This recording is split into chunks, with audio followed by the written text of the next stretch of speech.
You're listening to the Good Question Podcast with Richard Jacobs. Our goal is to make each of our guests exclaim, that's a good question. I don't know the answer. Because when that happens, it means you, the listener, may be inspired to learn more beyond the interview and to ask great questions yourself that lead to new insights. In this podcast, we cover historical and current anthropology, comparative religion, and history. Welcome, and let's get started. Hello, this is Richard Jacobs with the Good Question Podcast. My guest is Deborah Zelinsky. She's a optometrist. She's done a lot of work in what's called retinal processing and neuro-optometric or optometric rehabilitation. She's the executive director of research for the Mind-Eye Institute. She had a discovery of how lens stimulation of light on the retina can alter sound perception, which sounds very interesting. So I wanted to talk to her today about her work and research. So welcome, Deborah. Thank you, Richard. Nice to be here.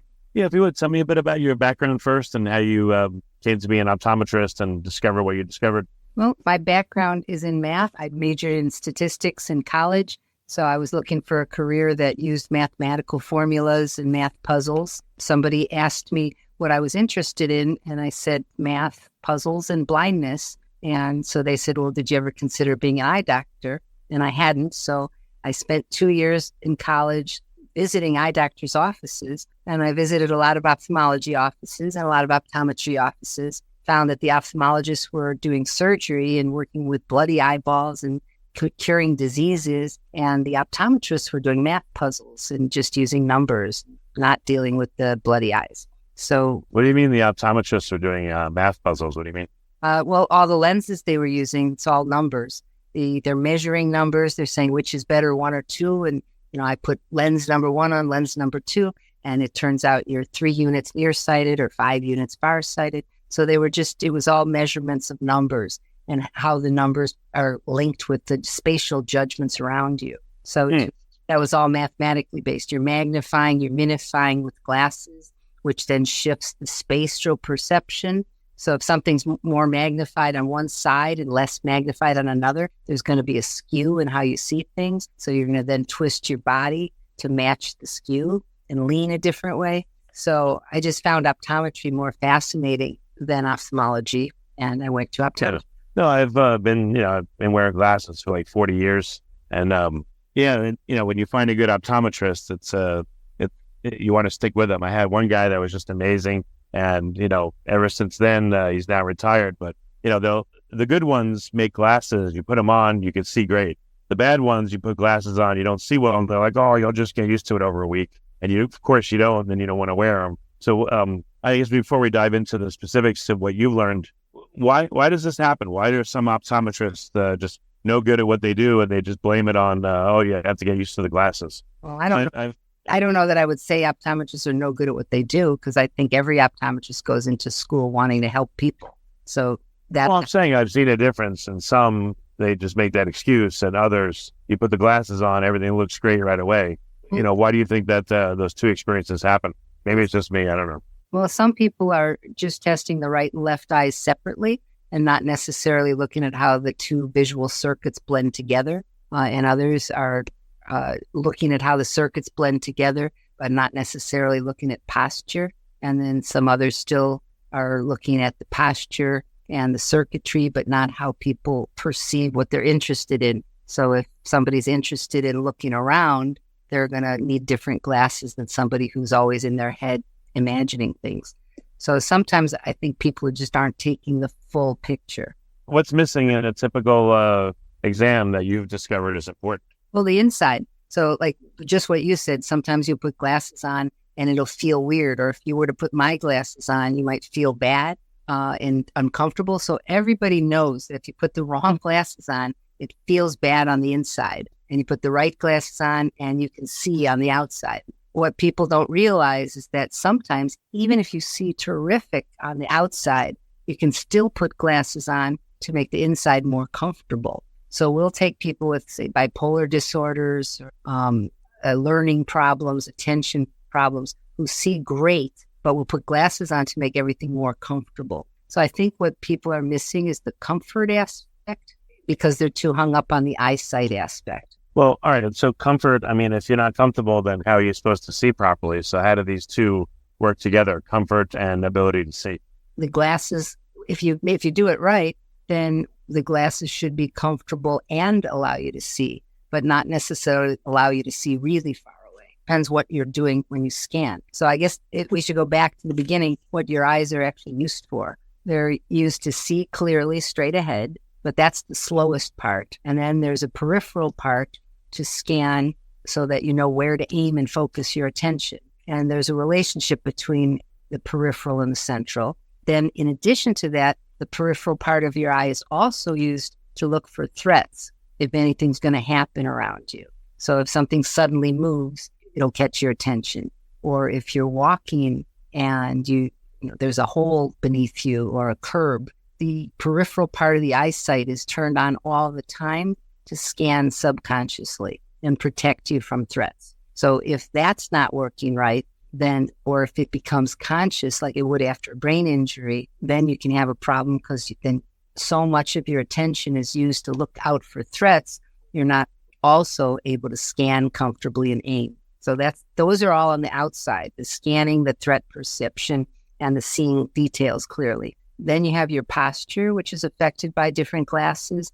And then you have all the other connections to the eyes that people aren't used to.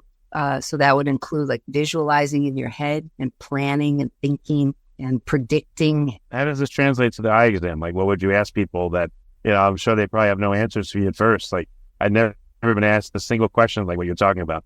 All they do is this better or is this better? Number one or two? One or two? That's it.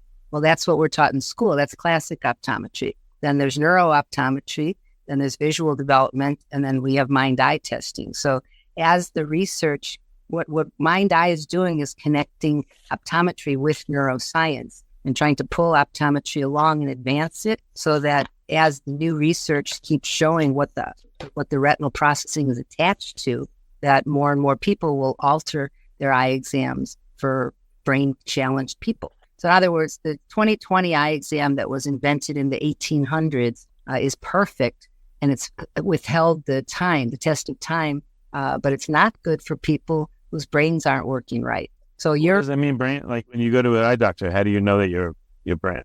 Well, people that had a brain injury, people who've had some inflammation, a lot of times now people who've had COVID, people have learning problems where their brain hasn't fully developed, people with genetic disorders, autonomic dysfunctions. So there's a lot of people whose bodies or their brains aren't working properly, and they need more testing. The regular eye exam is just fine for the general person. So like what you were saying, the eye exam's fine for you, but it's not going to be fine for somebody, who was in a car accident or, Well, actually, they're not fine because lately, the glasses are being, offered are just no good. So what would be the next step? What would be done if, someone's getting eye exams and the glasses are just crap and they say just get used to it and it's not working? What would be like a step towards getting a better exam that, includes more data?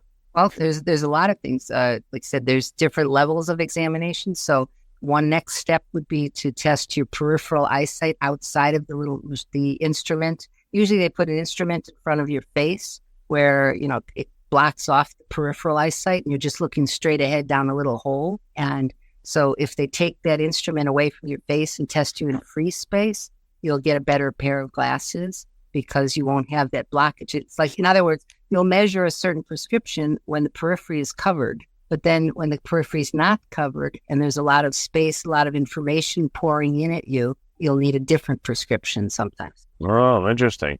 That'd be one step. A different step is if you have some sort of scoliosis or posture problem, or your hips lean forward, a sway in your back, and you have a job that requires movement. So somebody has to do extra testing to assess that.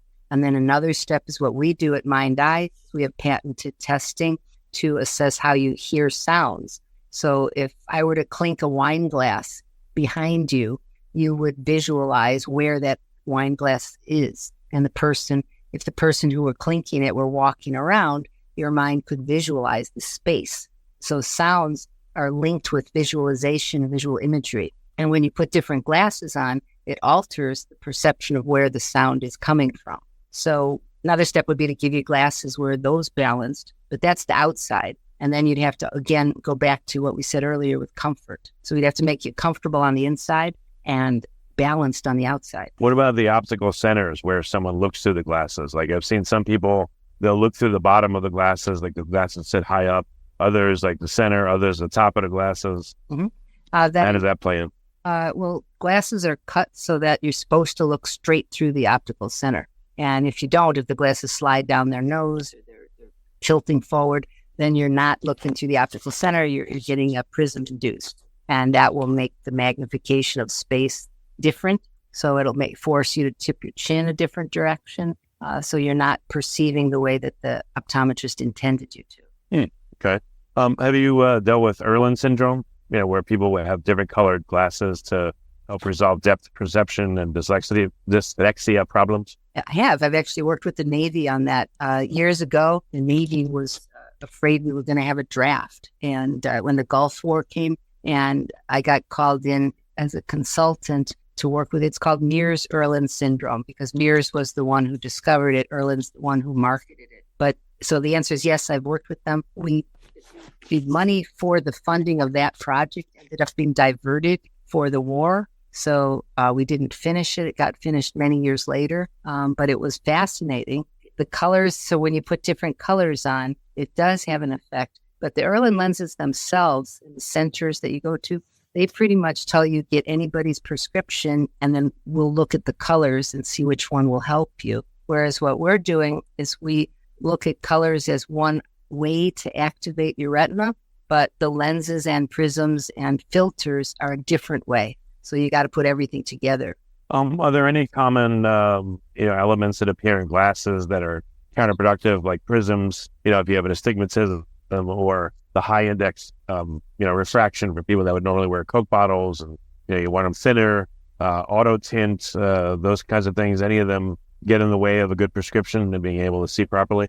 No, because, but you're lumping things together. So when you're saying prisms, I always say prisms are like shoes. So are you talking about prisms that are like army boots or prisms that are like 3-inch spiked heels? Because they're real different. Some prisms are designed to shift your shoulders. Some are designed to shift your center of gravity in your hips. Some prisms are designed to change where your eyes are pointing. And some are designed to activate spots on your retina, which trigger brain pathways. So any single piece of what you mentioned can be bothersome to a patient, but the same pieces can be helpful to patients. So each person has to be taken on an individual basis and prescribed for what they need. How do you find someone that's more than just your standard optometrist? Because I haven't been to a million of them, but I've been to probably 6, 7 at least in my life, maybe 10. And not once have I heard any of the things you're talking about. Like, are you considered a special designation, or how is someone listening if they're not able to work with you, for instance? How would they find someone that does what you do, or at least part of it? Well, they would call up our office, and we have people that we have 5 levels of certification here, and it takes over a year to be certified. But there's other people in different parts of the world and different parts of this country who've worked and got 1 level of certification that we do joint work with. So they should just call our office and see how we could help them. Is there a name for a higher level optometrist that at least does some of the things that you guys do? Or you won't find it? You have to just blindly search, pun intended, otherwise. That's funny. There's a visual development specialist, and there's an organization called COVD, which was renamed, but it's College of Optometrists and Vision Development. It's a 75-year-old organization whose name is so similar to COVID that it's renamed, but nobody can remember the reasons. So you have to look under covd.org. There are neuro-optometrists, so it would be under noravisionrehab.org. That would be NORA Vision Rehab. And so those are the 2 main groups, but neither of those groups don't do the auditory processing. Okay. What about when, this happened to me the past year? I'm looking at my phone and I go, oh no, I move it closer, I move it further away. Oh shit, I probably need bifocals, or progressives. What's the story around that? Because I tried them and I hated them. Peripherally, it doesn't seem to support your vision. You got to look in this narrow column, and then you got to look down to read. And They just were like a nightmare. So what have you seen that can help people that need that? Well, you need to go to somebody who uses multiple types of progressives because there's, I think, 30 or 35 different types. So if the one you tried isn't helpful because the corridor was too skinny, then there's wide corridor ones. And if those couldn't help you, then there's some that have gradations. I think there's some with 5 gradations, some with 11 gradations. So you have to figure out what's easiest for you to tolerate. It goes back to being individualizing each prescription. But even what you're asking, it's still all about seeing. And what we do at Mind Eye is all about what's internal as well as seeing. You have to go one more step. Basically, the eye is connected to 3 different kinds of things. And just one of the things is eyesight, which is what you're asking about. But another thing it's connected to is posture. And a whole other thing it's connected to is metabolism and blood pressure and appetite, all kinds of things. So if you only use the eyesight part, you're missing something. Yeah, but most people, they go to an optometrist to see.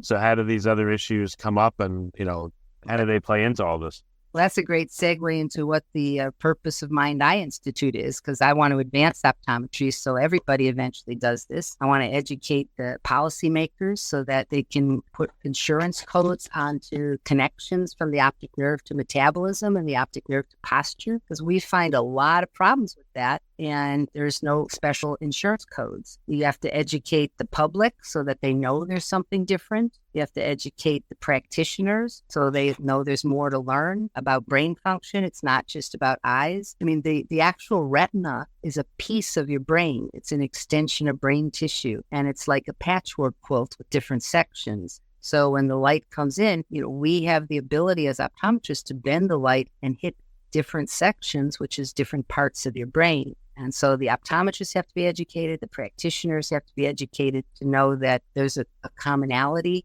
amongst us, public and the policymakers.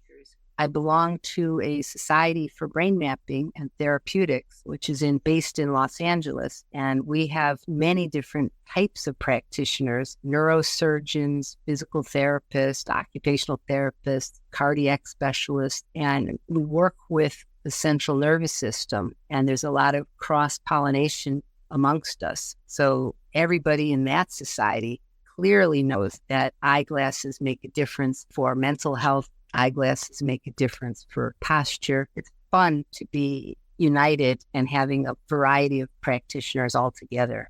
Okay, so what kind of issues people have that would tell them they need to see you at the Mind Eye Institute or they need to go there?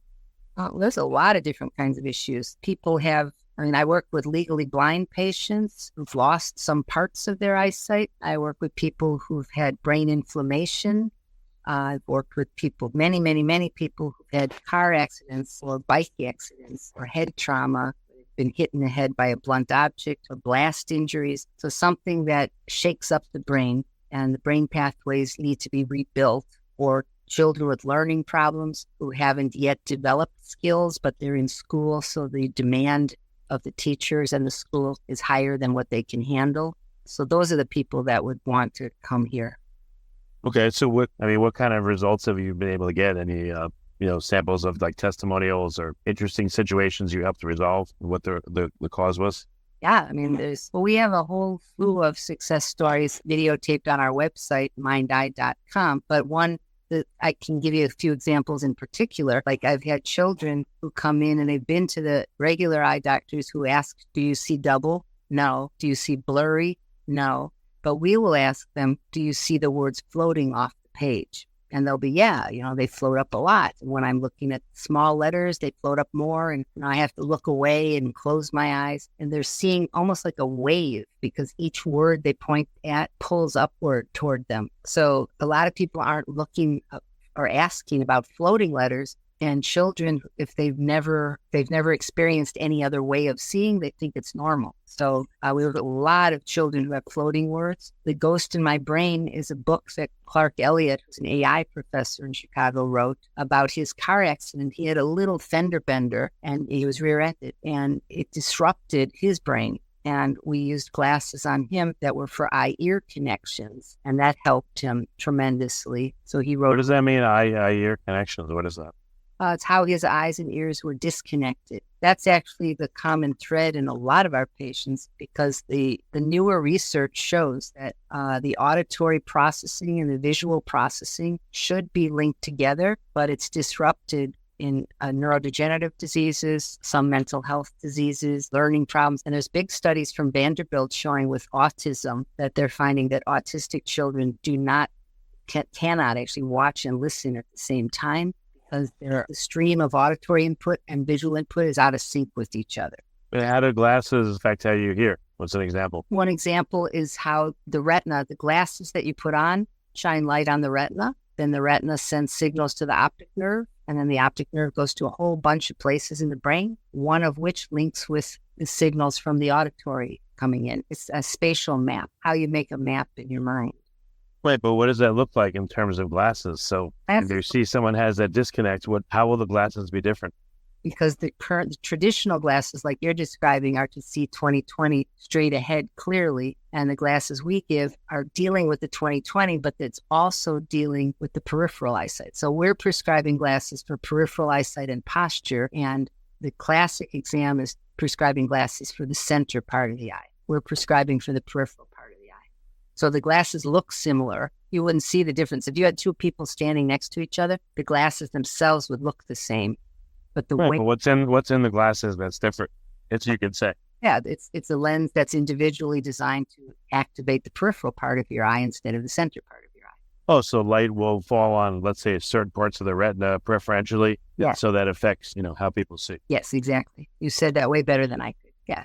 So, No your prescription is different from my prescription is different from your mother's prescription. So, what's the difference between those glasses? Well, each person sat down in a chair and you found the best prescription to make them see clearly. And what we're doing is looking for the best prescription to make them be comfortable. So people who come in with migraine headaches and neck tension and stomach aches, they don't care that they can see an eagle's eye 30 feet away.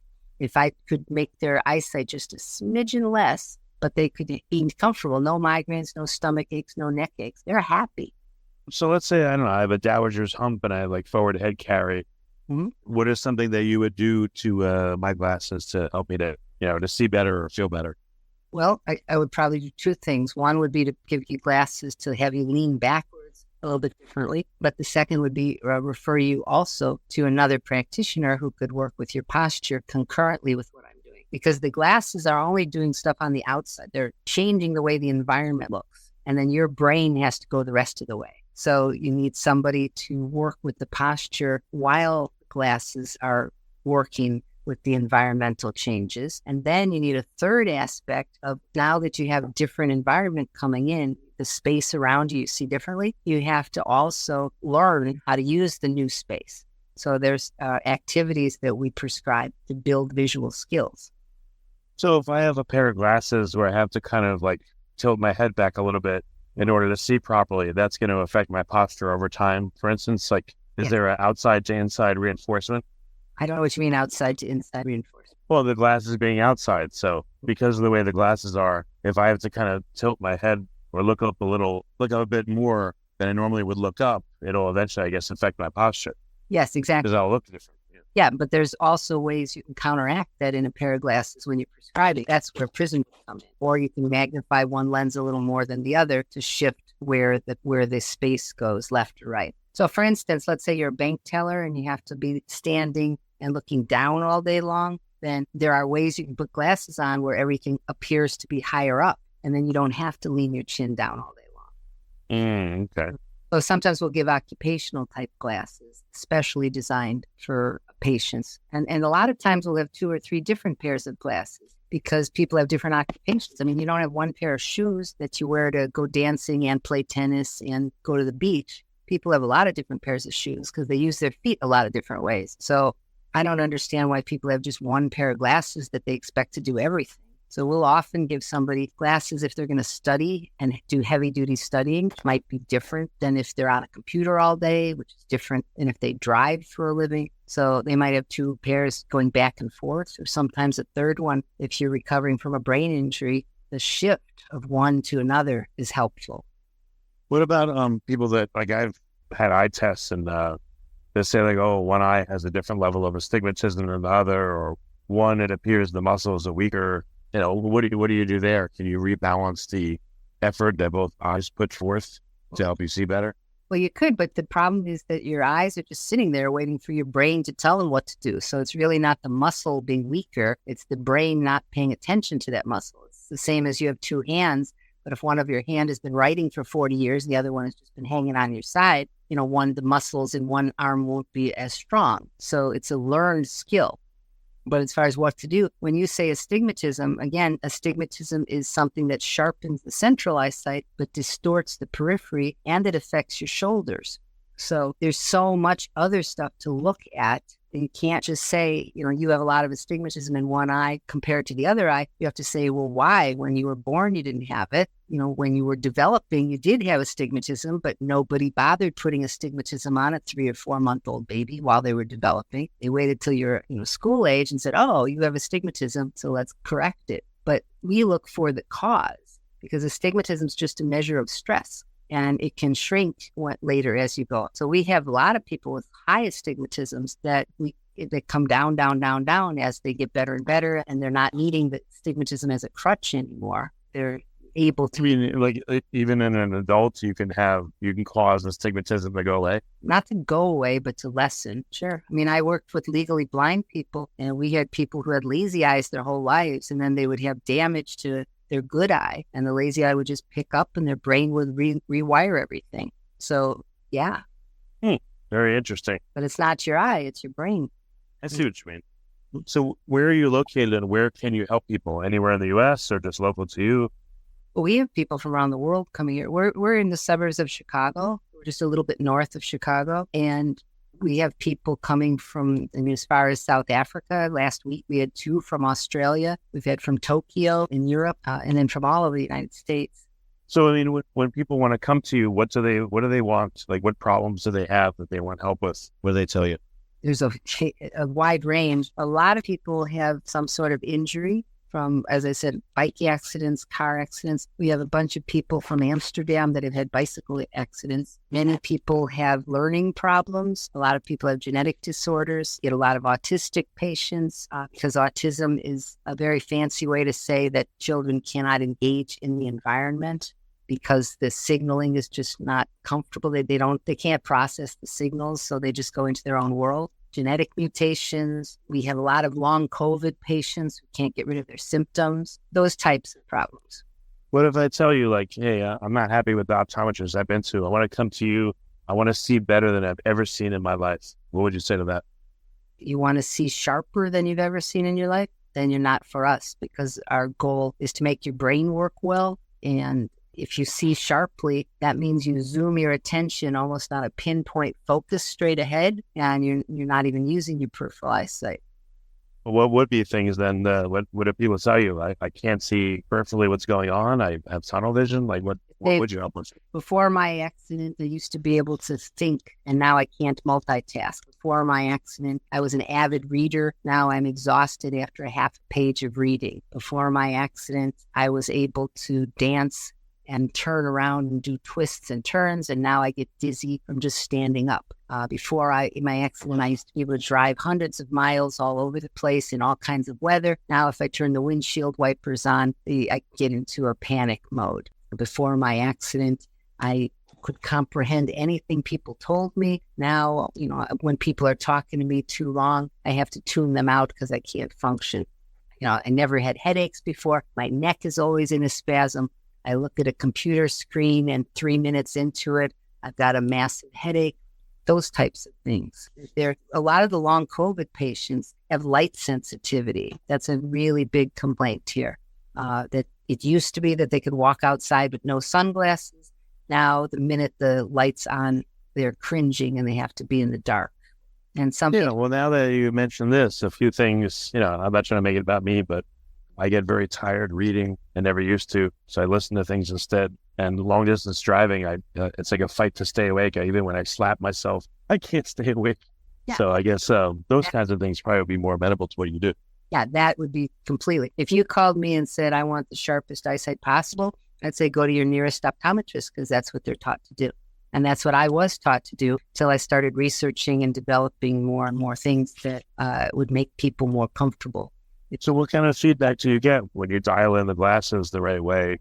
What is someone, what are like the good things they say about it? How do they describe the benefit? I'm back to me. I wasn't myself. I lost myself, and now I'm me again. That's what people say. They're going back to who they were. But do they talk about how they see? I mean, some people got to say something like that, right? Yeah, it's more comfortable to see. We have people who are aware of more. We have them both aware of sounds and sights. So we had one lady, and she came back and she said when she's driving, she's now aware of all the cars around her. When she parks, she can parallel park now. She can fit in her driveway without having to be. It was easy to do instead of having to figure it out. So that we hear people saying how effortless it is to do what used to require effort. And even with sounds, I've had street performers who have different glasses, and they say they can hear nuances in the songs. Ever since they got the new glasses, they can listen better to small things. I mean, we have a campaign called Leave 2020 in the 20th Century. And what we want to do is say, keep 2020 if you're a typical regular patient, but when you don't function regularly, like an autonomic dysfunction or COVID or something where you have lingering symptoms in your body, then you need more testing than just plain eyesight. Those are the people that have to be assessed a different way. I mean, there's a lot of visual systems, and people are just testing the eyesight and eye health and eye movement, but there's more. When I went to the NIH in Washington, and I said, where do I fit in? I would like a grant for research. This was maybe 20 years ago. They said, the National Eye Institute, you're an eye doctor. And then the Eye Institute said, but you're doing listening ability. You should go with the Deaf and Communications Institute. And I went there and they said, no, you're dealing with brain function. You need to go to the Brain Institute. And there wasn't a place that would integrate everything. So that's why the Society for Brain Mapping Therapeutics is putting together a brain park in Los Angeles because it integrates everything under one roof. Yeah, I'm surprised that people's hearing changes a lot. I can understand the peripheral, the seeing component, but that's amazing that their hearing changes. Yeah. Even Marcus Welby, there's you might be old enough to know Marcus Welby, the TV show, but some of your younger listeners won't. He was the friendly version of the Dr. House. And in 1969, when the Society for Neuroscience became a society, there was an episode of Marcus Welby and where somebody came up to him and said, thanks, Dr. Welby, for telling me that I should get new glasses to help my digestion problems. Ever since I got new glasses, my digestion's been great. And that's 50 years ago, 55 years ago. And Marcus Welby, the TV show, knew that digestion and eyes were very much connected. But, 55 years later, optometrists aren't doing that yet, even though there's now research documenting it. There's something called the retinal axis. It's there. How could seeing differently affect your digestion? Why would that happen? It wouldn't be seeing differently. It's for all these, what they call non-image forming fibers. As I said earlier, the optic nerve goes to a lot of different places, and only one place is eyesight. There's many, many, many other places that the optic nerve goes to. So when you stimulate the retina, all those other places have an effect. Like you're familiar with jet lag, and how if you're jet lagged and sleepy, you go outside, you have natural sunlight because there's circadian rhythm. That's one of the non-image forming places. That the light comes on your retina, but it puts you to sleep, but your melatonin is produced when it's dark. If you go out to a camping ground, your brain will entrain to the dusk and the dawn. So if you were out camping for a week or two, your body is going to start to get sleepy when it gets dark, and it's going to start to wake up when it gets light, because the light is stimulating your retina, and those signals are going to non-image forming places, separate from eyesight. So is there a master map of the retina that shows, where if light falls on it of a certain wavelength, how it's going to affect something in the body? Somewhat, kind of. So the answer is yes, but it's in different locations. So I've put some of that together, and it's in a publication coming out in Nano Neuroscience. There's a new textbook that'll be out later this year. How complicated is the map of the retina from what you've observed so far? Very complicated because it involves so many different things. And it's not just from the outside. When your patients come in with chemicals in their bloodstream, so you get patients who are on medications now, that, somebody comes in on ADD medication or on antidepressants or on blood pressure medicine, and each one of the medication has visual side effects. So, people know it. It's like A leads to B, but people don't realize B leads to C. every medication has a visual side effect. Some have double vision, some have blurry vision. Some medications have sleepiness. But if you're coming in on several medications, your pupils might not function the same. Your eye muscles might not point the same. Your brain might be calmed down, so you're not scanning the same way. So there's even more complexity. So the bottom line is it's very complex. That's why it takes a whole year to be certified in the 5 different levels here. Yeah, that's crazy. What's like a short list of all the things you've seen, the right retinal focusing can do for somebody?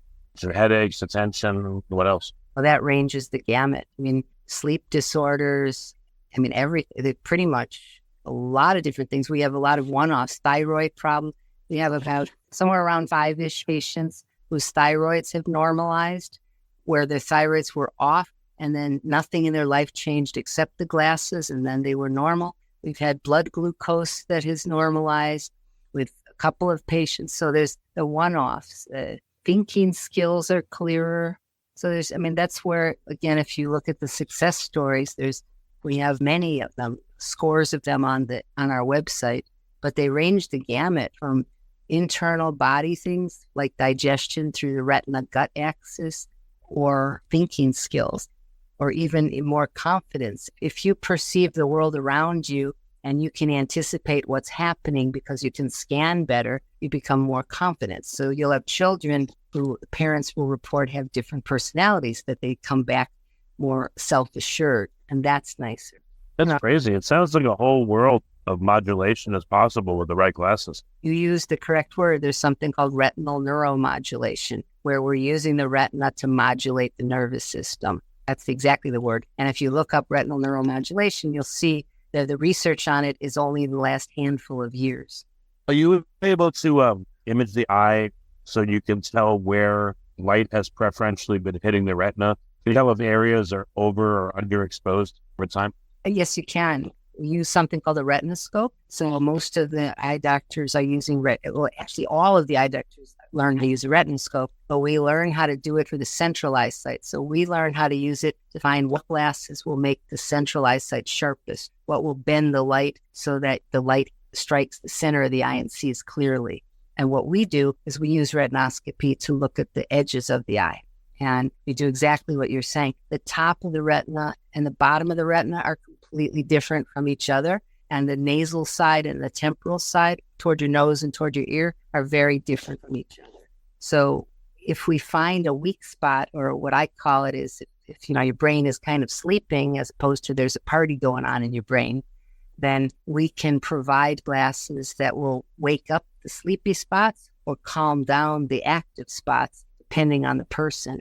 Is there a protocol, let's say, in addition to the glasses, that you have someone sit and you raster through certain frequencies and certain spots on their eye, like you project onto their eyes the right combination of colors, intensities and all that to start to wake them up generally, or rehabilitate their retinas without having them to, only depend on the glasses? Yeah, well, we usually do that in treatment. We have several hours of evaluation up front because we're doing a lot of different types of visual skill testing. We do external visual skills like aiming and focusing and fixating and following, but then we do internal visual skills like visualization and spatial organization. And then if we find something like you said that's needed, we would send somebody home to do that and then follow them up on Zoom. That's crazy. It is crazy. I get called crazy every day, but they say not in a bad way. Like crazy amazing is what I mean. Now, one of my patients said that I'm weird in a smart, nerdy way as opposed to in a California way. That's funny. Or in an Austin, Texas way. They always claim they're weird here too. Interesting. All right. Well, how can people, again, get in touch with you? Where can they go to find out about, possibly working with you? Well, the easiest way would be to go to mindeye.com, which is our website. If they want an email for information, they could do info@mindeye.com. If they prefer the phone, our phone number is 847-501-2020. Because it's easy to remember May Day 2020. That's the 501, like May Day 2020. Okay. Actually, just a couple more questions that came to my mind's eye. Just a joke. Can you do anything if someone has cataracts or macular degeneration or a diabetic retinopathy? Is there any way to rejuvenate the eye or the retina using any of these techniques or glasses? Well, you're talking about structures. and I'm talking about function. So they're different. The example I use all the time is a car mechanic. So you're saying if I come to you with a car that has the tire rims bent and, some of the seating with slashes in it, can you fix it? And the answer is no, I can't fix the structures that are damaged. However, I'm like the driving instructor. So I can tell you how to drive, how to scan the road and coordinate the steering wheel and the gas pedal and the brake differently. So if your brake pedal's not working, there's ways you can lift your foot off the gas instead of putting the brake on, that type of thing. So you're looking at navigating through space. So I work a lot with macular degeneration patients. I directed a clinic for macular degeneration for years, and then I had a course called the Macular Connection for many years. The macula, the seeing clearly, is the very, very slowest pathway. So if you can scan with your periphery quickly enough, you don't even need your macula. When people read, they don't use their macula, they use the peripheral eyesight. And when they drive, they don't use their macula, they use their peripheral eyesight. The only time you use your macula is when you want to see little details. So like reading subtitles on a movie, you'd use your macula. But most of the day, you're using your peripheral eyesight, not your macula. So your question was, can I help somebody with diabetic retinopathy or macular degeneration where they can't see clearly? And the answer is yeah, because I can't make them see clearly, but I can sure make them learn to use their periphery a whole lot better than they've been doing it. But I would suspect that there's probably redundancy in the retinal map. So let's say a part of your retina is damaged either through like diabetic retinopathy or a cataract starting to form. Could you construct a pair of glasses so that other parts of the retina are focused on that would be redundant to the area that was damaged, so to possibly restore some of their function that way? We would circumvent the area. You would put glasses on often to alleviate, to avoid the bad area so that your brain doesn't get confusing signals. You can't make the bad areas go away, but you can make your brain ignore them. Interesting. Okay. Well, very good. Yeah, it's been a really interesting call. I think I found, someone that's highly exceptional in this area, meaning you. So I appreciate you coming, and I want to check out your institute, and I encourage listeners, if they're having any of these issues we've discussed, to do the same. Well, thank you. Yeah, we have a campaign to leave 2020 in the 20th century, and just general people are great, but the people who have any sort of brain problem, whether acquired or lack of development, they just need more testing. And eventually the policymakers are going to set it up so that the insurance companies pay for it. And, I've got another 40 years worth of work in me to do this. Thank you, Richard. Yeah, thank you for coming. Thank you for listening to the Good Question Podcast. Please email support@thegoodquestionpodcast.com if you have any referrals to great guests for us to interview. Visit thegoodquestionpodcast.com to hear more interviews. And please help us spread the word by rating and reviewing us on Apple Podcasts, iTunes, Spotify, YouTube, or wherever you listen to this podcast.